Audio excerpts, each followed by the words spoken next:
We've come back to my favorite Bigfooting stomping grounds in the entire world, the state of Oregon, and specifically the Cascades of Oregon. I love this place so much, in fact, that when I'm not out Bigfooting, I call it home. The thing that brings us back this time is an opportunity that I was personally involved in, the London Tracks.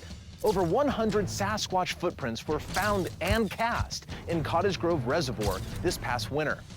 I cast 72 of them myself, 64 of which were in a row.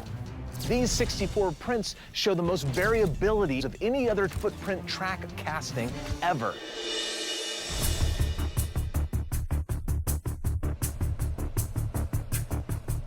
This is great that we're back in Oregon.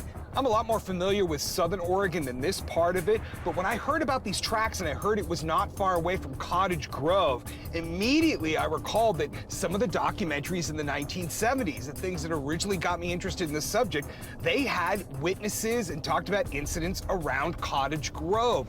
So this place definitely has a history. And looking around here, doesn't surprise me. Yeah, this looks like real good Bigfoot country. A lot of people don't realize that Oregon has the second highest number of forested acres of all 50 states, second only to Alaska. We've been up here on a few different expeditions, but this trip is very significant. We're going to be investigating one of the longest trackways ever found. That is amazing. They never do this. One that one of our own team members helped document. The way these casts was discovered is a man was walking his dog on the shores of Cottage Grove Reservoir, and he ran into another dog walker. The second dog walker's name is Max, and we're gonna meet with him today.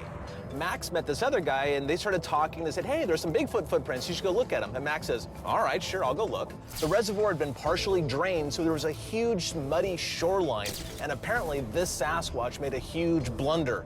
It wandered through the mud for a while, then back up on the banks, where it left 122 of them in the mud.